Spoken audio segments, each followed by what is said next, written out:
বর্তমানে tourist visa চালু হয়েছে। এখন অনেকেই প্রশ্ন করছে যে ভাই কোন দিক দিয়ে আবেদন করলে আমাদের জন্য এই মুহূর্তে সবচেয়ে ভালো হবে। অনেকেই একসাথে কয়েকটা জায়গায় ঘুরতে চায়, মানে আপনি আবেদনটা এমনভাবে করতে চাচ্ছেন যেন সবগুলো স্থলপথ দিয়ে আপনি যাতায়াত করতে পারেন, অথবা সবগুলো মানে ম্যাক্সিমাম, সবগুলো না হলেও ম্যাক্সিমাম ট্যুরিস্ট স্পটগুলো, ভারতের ট্যুরিস্ট স্পটগুলো যেন আমরা যাতায়াত করতে পারি, এরকম অনেকের প্রশ্ন থাকে। অনেকে চায় যে আগরতলাটা আমি দেখিনি, এক ফাঁকে 2 দিনের জন্য গিয়ে ঘুরে আসবো, এটা অনেকে চায়।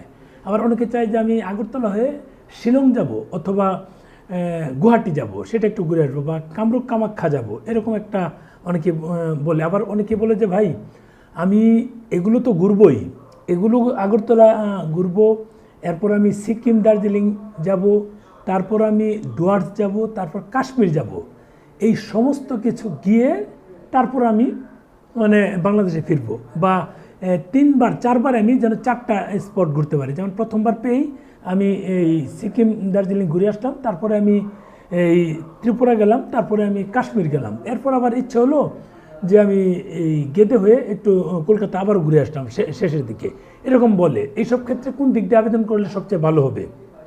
আমি এক্ষেত্রে বলবো যে আপনি চ্যাংরাবান্ধা স্থলপথটা, মানে আপনার পোর্টে আবেদনের সময় চ্যাংরাবান্ধা দিয়ে দেবেন। চ্যাংরাবান্ধা দিয়ে দিলে কিন্তু আপনাদের এটা সুবিধা হয়। কি সুবিধা হয়?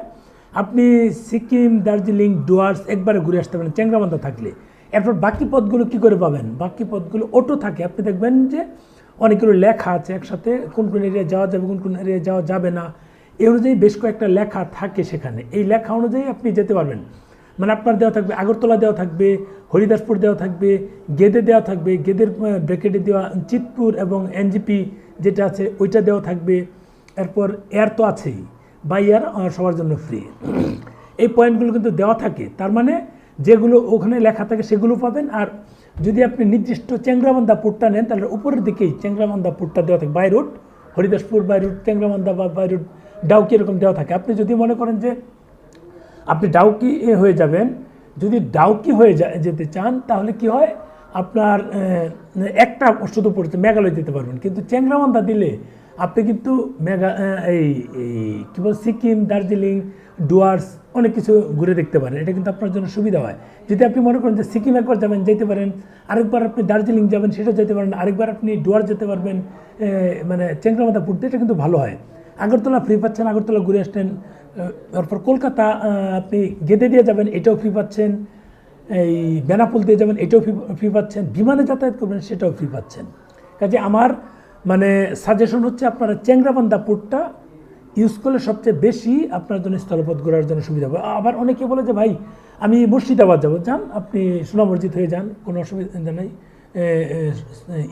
সরি, এটা হচ্ছে কি রাজশাহী চাঁপাইনবাবগঞ্জের পুটটা, সোনা মসজিদ না কি বলে, ওই পুটটা দিয়ে যান চাঁপাইনবাবগঞ্জের, এটা দিয়ে গেলে আপনি ওইটা দেখতে পারেন। ওইটা মালদা হয়ে যেটা যায়।